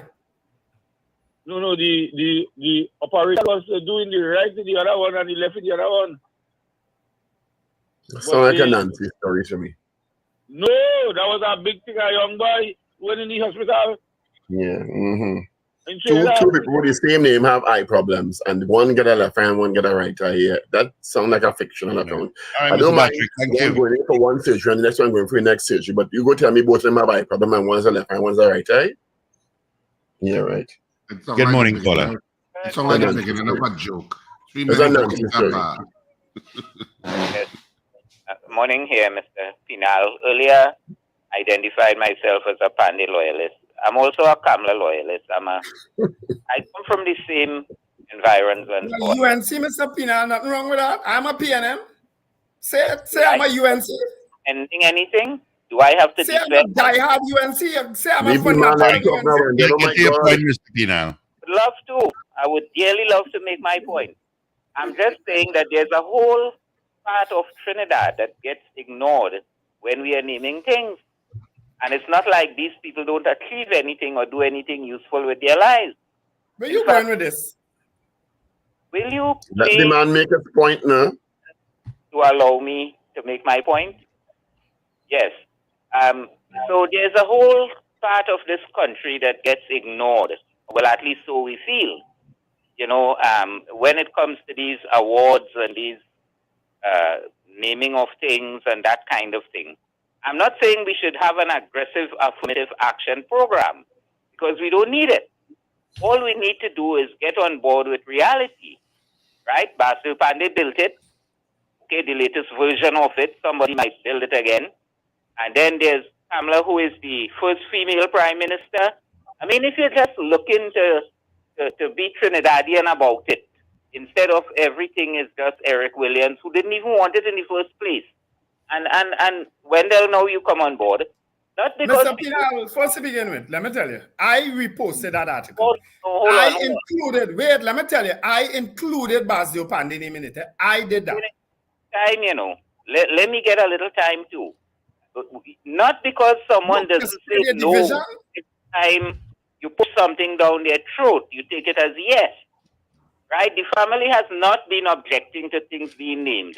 But the man himself said he didn't want to. Now, out of politeness and acceptance of how people feel about him, they have let certain things happen. And as the generations roll on, nobody's going to push back.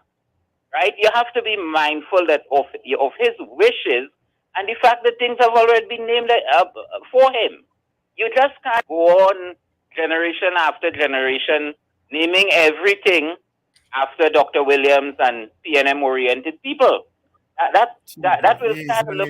You see you on your sometimes not so subtle, divisive comments.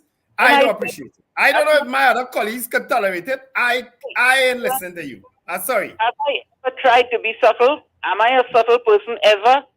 I mean, you've been hearing me for years. I'm saying it openly. These PNM people want to grab everything and make it look like PNM. This is not PNM country. You may have thought so at one time. Mr. Pinal, you didn't say PNM people. You said PNM-oriented people. What the hell does that mean? What does that mean? Think deeply. What is PNM-oriented people? Some more. Think deeply. Thank you. You are disgusting. I suppose this is the political part of it that you were talking about. No, it's a divisive, racist, race-baiting part of it. That's what it is. First to begin with, he said that there are other parts of this country where people can. What does he mean by that? What does he mean by that? I don't know why you all are. I know sometimes Paul will take him on, but I ain't tolerating that nonsense. Not on our show.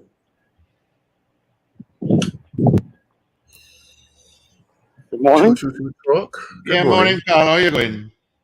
I'm calling you from Orlando. Listen, first of all, a gentleman there, I guess if they had named Kamala or one of them, or Mahatma Gandhi, you have no problem with that, right? Because they have the statue of Mahatma Gandhi in Trinidad in some places where Mahatma Gandhi was arrested. Look at the history. Nelson Mandela had to forgive him, but he has to live with that. He has to answer the cross for that. Gentlemen, don't make him get you up. But what I want to say basically is that Tiaco is the airport name for now and all years. And as one of you gentlemen said, it goes all the way up to Puerto Rico.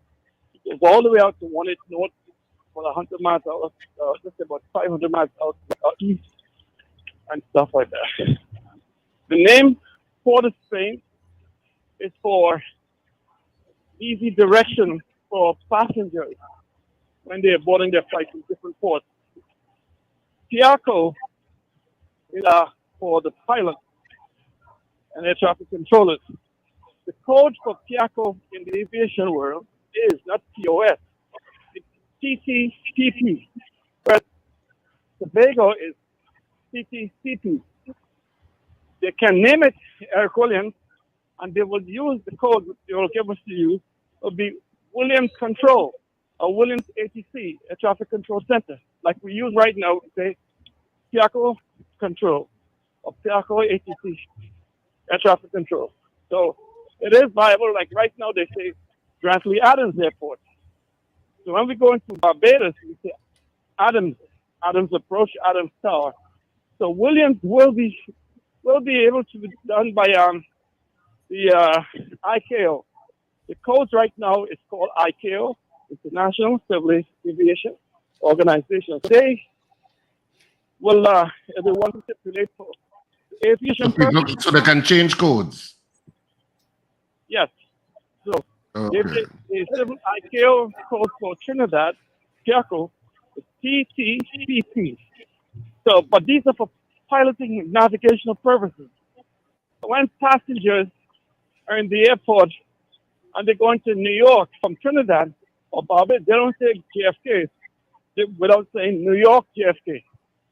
But they mention New York so people know where they're going, which flight to board on. It's all for directional purposes. All right? Yeah. But the pilot, air traffic controller, is going to be Piaco TTPP, or whatever they're going to use.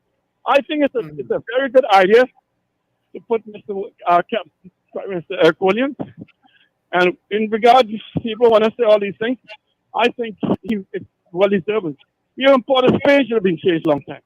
San Fernando, all these people, Frederick Street, they are all, what do they call it, colonizers' names. It's time to, that's what they're doing in Africa right now. They're changing all the streets to African names, African leaders. It's time we wake up and decolonize our mind. I pray for that gentleman who called first. He's always what do you call that's all it is. Y'all have a good time listening to you on here. All right. Is this the guy who's the pilot? Is this the guy who's the pilot calling? I guess so. Clearly he is. I think he's the pilot, right? It seems so because it's very informed that way. Yeah, I think he identified himself as a pilot before. Okay. Good morning. Hey, good morning. Morning. I have no problem with the name change, except what Wendell said. I hate to be traveling and they're saying Port of Spain, but I understand from what this last person explained why it is this. I'm calling to talk really about the situation with the police officers. Now, if you watch, hold on, Alexa, volume 2.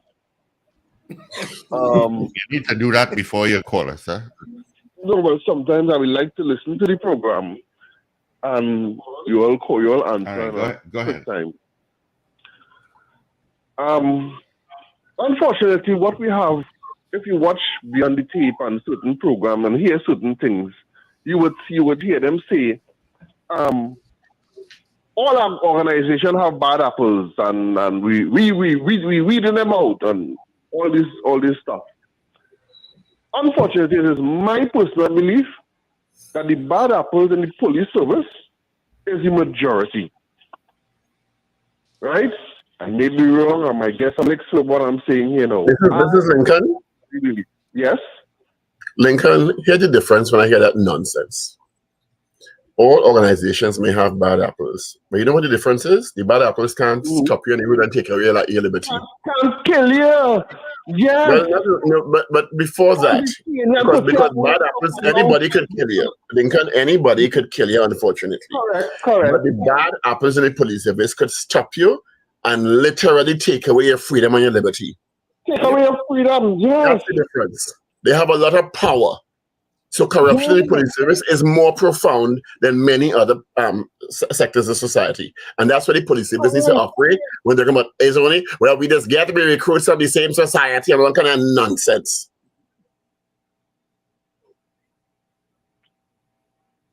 This is happening far too often for us to be able to feel it's a minority problem, and it's they handle because look, they're arresting their own and all these stuff, right?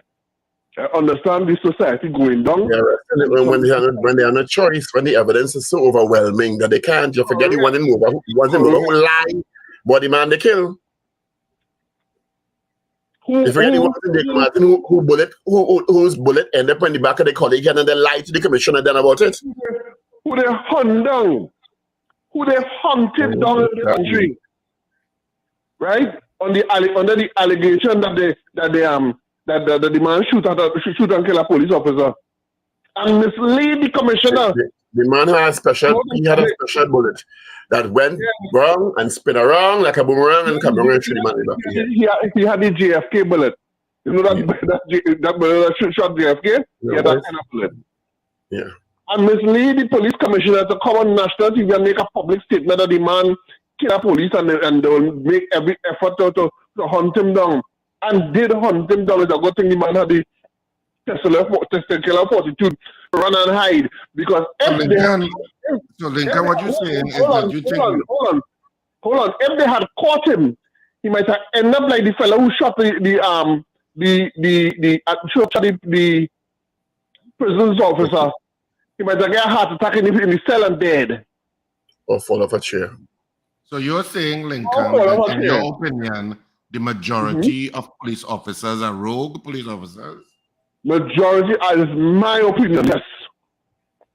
Well, I'm glad you said it's an opinion because I don't think you have any evidence to support that. I know Wendell say remove 90% of them.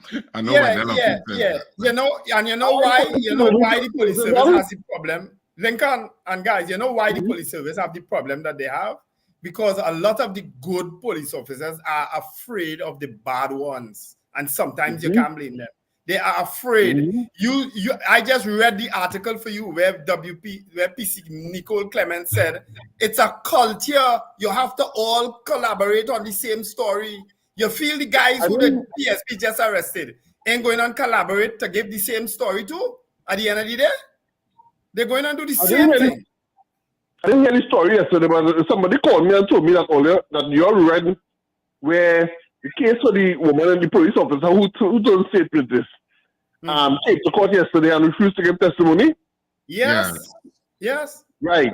So is she now in contempt and under arrest? Well, she is deemed a hostile witness. We don't know where to go with this. So even though she's a hostile witness, they haven't put her in contempt and lock her tail up for wasting Lincoln. All these years that she in state how it works. And better contempt than dead. I think she says she's afraid. She says she's afraid for her life or something like that. Yes, of course she is. Of course he is. She is. And I'm not surprised. You said this morning, I'm not surprised. How could you be? I mean, after all these years, I don't know that she's actually still in the country, and not because she's now turned hostile witness and seemingly refused to testify. That means she's safe, you know. But at the end of the day, guys, we still have to be thankful that there are a few good ones there who are willing to make a difference. That's what because we can't do it otherwise, you know. If the police service don't fix the police service, they can't fix this country, you know. Well, I have long said, I'm of the opinion that the police service cannot fix the police service. Well, they had to try. They had to keep trying. No, it has to be an independent outside agency or some sort of other mechanism to fix the police service. And one of the things that people don't understand is that junior police officers who now come into the service do not have the access to sensitive information or the power to influence anybody to do bad or to look the other way. Well, maybe this commissioner is trying to make that difference. Maybe this commissioner is trying to make that difference. Let's see where she goes with it. I've given her the benefit of the doubt based on all what I've seen. Good morning. Good morning. Yeah, it's me again from Orlando. Yes, sir. For the one who's acting, I am a pilot. I'm Captain Ron. I fly with the airlines right now. For a couple of years. You didn't get the name of the airline. Sorry. United. United Airlines. Okay, nice. Thanks for calling and thanks for listening. Yeah, listen. The thing with right, he's also in Trinidad, and even in the aviation world, one of our pilots, he had to go to prison because he was smuggling young lady is from Central America and South America. He had a prostitute house in Houston. Up to this day, they don't know how he did it, but there are bad apples in every area of life. Okay, so but it's how do we deal with it? How do we deal with it? That's the question to be answered. The difference, Ross, is a pilot cannot walk up to you on the street and say, pull aside, license and insurance, and put you in handcuffs. That's the difference. Agreed. And you know what is troubling about all of that, Paul, and Wendell, all the best to you. In an overarching context, that when you bring issues like the bail bill back up again, like the Attorney General is intending to do, those issues have to matter, because the bail bill is about restricting people's liberty even more in a battle to fight crime. And it's one of the tools that they want to use in terms of what kind of restrictions they can give on also bail. highly dependent, as you know, on the evidence presented by the officer to be trustworthy. Yeah, but on one hand, you have the narrative that there is abuse and rogue behavior in the police service, who are actually the frontline people who are going to arrest you and activate or not activate the issue of bail. So it becomes a much more complex issue. It's not cut and dry. Yeah, I agree with that. Which is why Richard got me to change my mind on that issue last time. Because of the power of a police officer. See that power Let's there? start this call, gentlemen. Good morning, gentlemen. Good morning. Thanks for holding. Good morning. Tell Dixon that, because Dixon always make an excuse for them. And anytime they're trying to get things right, he always has some problem. So talk to Dixon. Okay? Well, we have raised that with him several occasions. All righty. Thank you. Good morning. Good morning. Hello. Good morning. I think Wendell, it's more of the problem that you identified, that good police officers don't stand up enough. Yep. But they're afraid many times. Many have been being threatened. Because I can't think the majority of the police service is rogue. Exactly, and I agree with that. I don't think I want to believe the rogue. majority of them are making their own contribution in making Trinidad and Tobago a better place. But sometimes when negative things happen, or things that you know is people are being taken advantage of or being bullied, you have to find a way to stand up. Look at this same article with Nicole Clement. What Nicole Clement's saying is that because she was not minded. Hold on, Wendell. Let's take our final call. Good morning, caller. Go ahead. Hello, morning. Morning. My vote is yes for the changing of the airport. Hello? All right. Thank you. Okay, we got it. All right. Richard.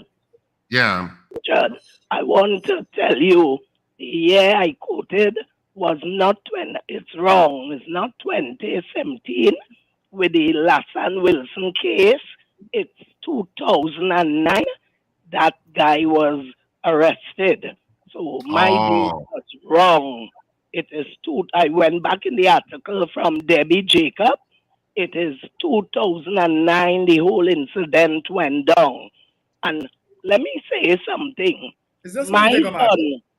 Yes. Right. That would have been before. That probably would have been before duty council. Yeah. Yes, right.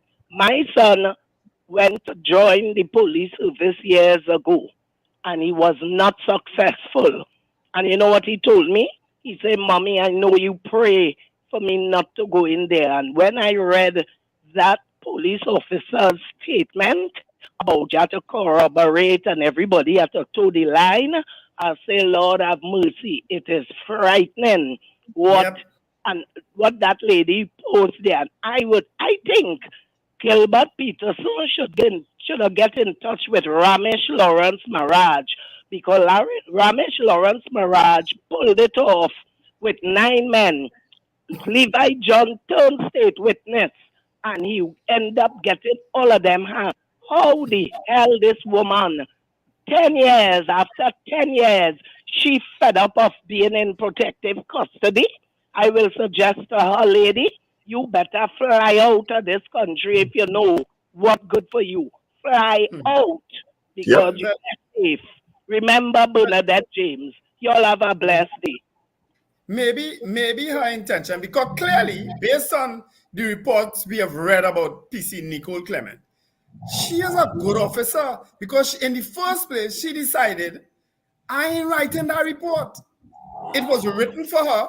She reluctantly signed it and then gave evidence of what transpired. So for all intents and purposes, Nicole Clement tried to be a good officer, turned state witness because she clearly witnessed an alleged murder of 3 people, right? And turned state witness, and now, maybe, we don't know what reason, but clearly reasons maybe that she's fearful for her life, she decided not to give evidence. Because maybe she's just waiting for this matter to end and for her to jump on a plane. Maybe she has arranged that. I don't know. But clearly, she is not about to risk her entire life. Mind you, she's been in protective custody, what, 11, 12 years? Since 2011? Right? No, her life is still in danger, in my opinion. Well, we know that. We know that for sure. We know that for sure. You know, that can be so crazy sometimes. So crazy. It's crazy. Yeah. I am afraid for her life, honestly. Yeah. Frightening. And I don't know. Yeah, I don't know. I don't know how they're going to fix all of this, but they had to fix it. But we will be long gone. And part of fixing it is mandatory use of body cams and dashboard cams that is monitoring and evaluating performance. There is no other way. You have to use technology to balance the power of those police officers in terms of the interaction with citizens. It's the only way. You know what you have to mandate, and if you don't have it on, it's severe disciplinary action, even possible dismissal. You have to do constant abuse, drug abuse testing and thing too. You have to continue to do that. Because plenty of them officers, some of them are not, I shouldn't say plenty, but there are officers who are using substance abuse too. I wonder if you're checking for alcohol, I don't know, because which is probably the biggest one for some of them. If you're checking for that, you're wasting time. I'm going to make a Mr. Penal statement there, but I say, let me hush. You're wasting time. I watch Paul face and I pull back. Beyond all of that, I want to believe that the vast majority of police officers in this country are passionate Trinbagonians that want this country to be better. I have to believe that. I have a way of looking out for my friends, right? Family and friends. That man there on the screen with us, he is slowly crashing. Paul, you need to go and take 2 sleeping tablets and rest for the rest of the day. I'm seeing it in your face, Paul. I'm fine. No, what you're seeing in my face is frustration with this conversation that's happened for 25 years. Yeah, I know. With not a lot of progress being made. And I agree with Richard about the sentiment that the majority of officers are good. But you know what's also on the other side of that? We don't know how many are bad. No. Plenty. And that's plenty more than we think, though. That's a frightening spectrum. And bad here is not criminally bad in that kind of way, that they would pick up a gun and come for you, Bad here could mean all different manner of bad, Well, I don't know that it's not criminally bad. I think it is criminally bad, because if you're giving evidence, giving information to criminal underworld members and gang members, you are committing criminal acts. No, you are complicit with gangs. You're part of the gang. Bad too is also allowing your bad colleagues dereliction of duty to report it. But one understands also the position that many of them are in, particularly the junior officers who have no real power dynamic in their favor, who also are fearful for their lives. Hello, you know how powerful a statement from a junior officer is now against a senior person? Senior people don't take them chance again, A junior officer could write them up easily now, Long time you could have threatened them, pull them in a room and say, no, not again, I just go back to Richard's point, and there has been seemingly resistance to it. The police service is resistant to the continued, consistent application of technology for checks and balances, namely body cams and also CCTV cameras. Somebody counter me on that. Challenge me on that. Tell me. No, I think we are all one on that. Because they all say a particular public policy statement, but that's not happening behind the scenes or on a regular basis. It's just not. Well, is it that the commissioner of police, maybe we could poll this on Friday. Do you think that the commissioner of police, Erla Christopher, is finally cracking the whip? Because we've seen a lot of proposed changes coming up lately. Is she finally cracking the whip?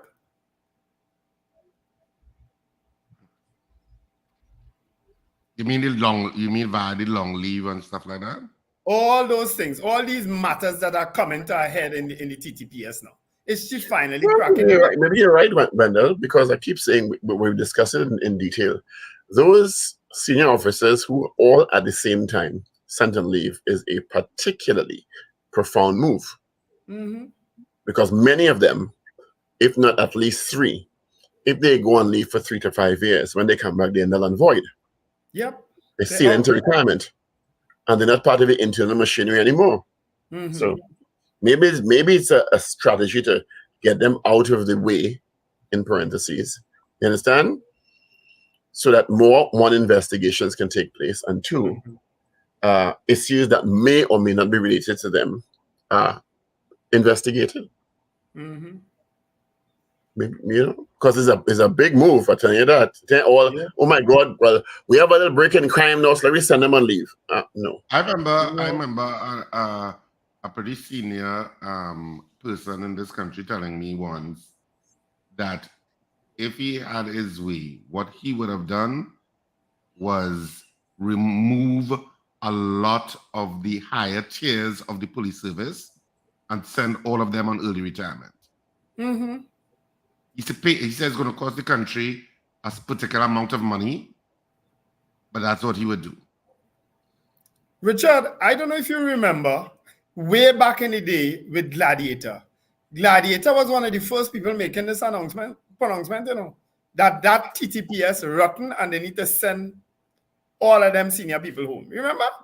Because remember, he had a certain run-in something and certain inside information. You understand? And he was saying that 15, 16, 17 years ago. Well, it had to be 18 because I am already 18 already. Lord Father, I hear too long. And up to now, to bring up that, Wendell, up to now, we have no update on the murder of Gladiator. Yep, none. None. None. No update. None. Whether you like him or hate him, no gone, update. Forgotten. I'm reading a tweet from call member, just changing gears. The Bank of Jamaica has temporarily suspended acceptance of TTD to review its arrangement with our CBTT, the Central Bank of Trinidad and Tobago. The amount traded in TTD in Jamaica equals only US $4,000 per month. Yet, the Express has an article today describing that small sum as evidence of a currency crisis. How irresponsible. Nothing new there. What is not irresponsible is the fact that Bacchanal Bubble and Bad Behavior is on next week, Saturday and Sunday at Sapa. And it's our final 2 shows at San Fernando at the Southern Academy for the Performing Arts. Tickets are available at K Squared Fashion at C3 Center and Gulf City, Friends of Marabella by the Roundabout, and Creme Fresh at Brentwood Mall in Chagonas. The Sapa box office opens next week, Wednesday. Get your tickets early. All of the tickets are out. The outlets have their tickets already. Get your tickets early. I mean, we have been getting tremendous. People are saying things like they have never laughed so hard in a long time. I mean, people are really enjoying this show. I mean, the actors are enjoying it too. We are having lots of fun on stage. But it is hilarious and people are having lots of fun coming out to this play. If you need a stress reliever, and I think the entire country does, you need to come to this play next week, Saturday and Sunday. Just saying. Richard, you need to do a Nikki Crosby, though, a life story in comedy form. Who, me? You not who me is a pie man from Bonjour. We're talking about you. I think that's possible. You all have a great day. Be safe out there. Bye-bye, folks. Have a wonderful day. Be careful on the nation roads, and remember to let go and let go. All right, gentlemen. Have a